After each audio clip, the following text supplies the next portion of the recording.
Good morning. My name is Sergeant Justin Graham. I'm with the San Rafael Police Department. I am coordinating the press information officer aspect for the San Rafael Police Department. I'd like to start off by letting you know that we are going to cover what happened this morning. I'd like to start off by introducing Deputy Chief Robert Sinnott with the San Rafael Police Department, who will be starting the briefing. And then I'm also here with Deputy Director of Emergency Management, Quinn Gardner. Chief, go ahead. Thank you. Just a correction, I'm with the San Rafael Fire Department. Thank you and good morning. So this morning at approximately 5:36 a.m., we received a report of a structure fire at 516 Canal Street, the building directly behind me.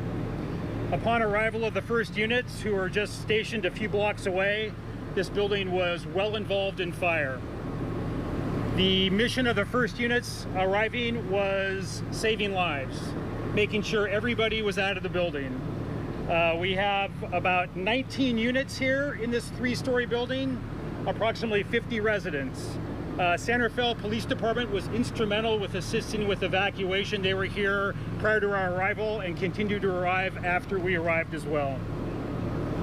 Once we assured that we confirmed that everybody was out of the building, we then focused on extinguishing this fire and keeping it to the building of origin. That was our priority, because at this point now the building was fully involved in fire.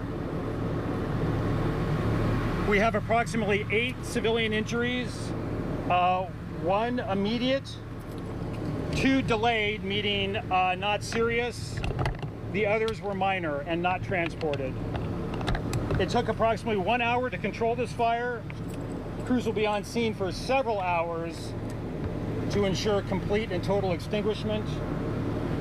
The Marine Fire Investigation Team is on scene to initiate the fire investigation phase. And at this point, I'll turn it over to my colleagues. Good morning. As crews continue to contain the blaze behind us, my focus and the city's focus shifts to how we're going to support the residents displaced and impacted by this fire. We're asking all the impacted residents to join us at our Borough Community Center at 50 Canal Street, where we'll start assessing individual needs and how we can support those residents. We're asking that anyone interested in donating at this time hold those donations until we have a clear understanding of what our residents need, and we'll be able to offer more information in the coming hours after we've addressed those immediate needs of our displaced residents. Thank you. And on behalf of the police department, we're very proud of our first responders and partners. This morning we had to call mutual aid both on the fire department's behalf and on the police department's behalf, and we received a resounding amount of support, which made for successful evacuations and clearing this active scene. Right now, as Deputy Director Gardner spoke to, we are working on opening up the evacuation center. This is very much still an active scene. We ask that members of the public please support us in our efforts and what we're doing here. Avoid the area. Canal Street in the 5 and 600 block will remain closed, along with the streets that feed into it, which is Medway Road, Hogue Street, and Harbor Street. We ask that unless you absolutely have to come down here, that you avoid the area. If you have appointments or anything set up with a local business, please call them and check in. Right now, the power is cut off to this block, including several other blocks, affecting some of the businesses. As soon as you see the fire apparatus behind me come down, PG&E will be able to re-energize those lines, but right now our priority is our first responders' safety on the scene. And with that, I'll be happy to take any questions. Chief, Yes. can you talk about the Spanish-speaking firefighters, bilingual firefighters, talking to some of the residents here, the role they played and how important that was? Well, we do have bilingual firefighters. However, SRPD as well has bilingual staff. Quinn's team is also bilingual, so it was really a collective effort to successfully communicate with the residents, assemble them, assess what injuries they had, what needs they have, and then coordinate the relocation to our evacuation center. So it was really a collective team effort. We talked about firefighting, so can you talk about how dynamic a situation like this is with such dense housing and so forth? You've got embers flying, you have Sure. people jumping off balconies into the water. Talk about the challenges. Right. Again, we focus on rescue first. Regardless of the size of the fire, rescue, preserving lives is always the first objective. We focus on that. Yes, that is a very dynamic situation as we're trying to get everybody out of the building and away.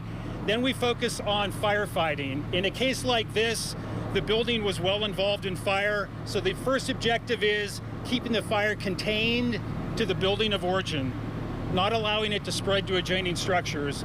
We had one minor fire that occurred at a neighboring building that was quickly extinguished. It was caused by an ember.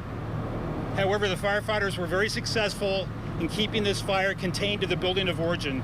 This was a large fire. This building was well involved. The efforts and the actions that were taken by the firefighters were commendable. I would also like to recognize our utilities. Marin Municipal Water District responded quickly, and what they did was they were able to open up the water system to get more water down to this area, which was of vital importance. PG&E responded immediately and were able to secure the overhead line so that we could use our aerial fire apparatus to help control the fire. So I can't say enough about our local utilities, as well as our emergency management office and our police department. Was that a fireboat that came out? Were they able to rescue anyone that had to jump from the balconies? Let me defer to Sergeant Graham on that. I think he might have more information. Upon our officers' arrival, we were getting information that residents were trapped and that they were jumping from the back of the apartment complex into the San Rafael Creek, commonly known as the canal. Several officers went back there and assisted with those people and getting them to safety. We definitely had some people that, under the circumstances needed to get out, and so we assisted with that. We do know of one person that, as the result of that jump, was part of that serious injury that was immediately transported to the hospital. We don't have a status yet on their condition, but it appears that non-life-threatening at this time. Chief, also in regards to some residents said that they heard popping noises. Do we have any idea what those were? They said it was very loud, like an explosion. Popping is typical with electrical lines failing, arcing, things like that. So that's a typical sound they might hear. A fire question for you. Yes. You said you were able to contain the building. That was the number one priority, safety and then containing the fire. What is the concern now? Any concerns about structural integrity, and what else are you keeping an eye on? Structural integrity is always a concern. Right now, mainly that is a concern as we are focusing on overhaul, complete extinguishment, which requires us to go back into the building, and also investigation, making sure the building is stable enough to initiate and complete a successful investigation. There are no firefighters in the building at this time. There could be firefighters in the building, again, involved in overhaul and complete extinguishment.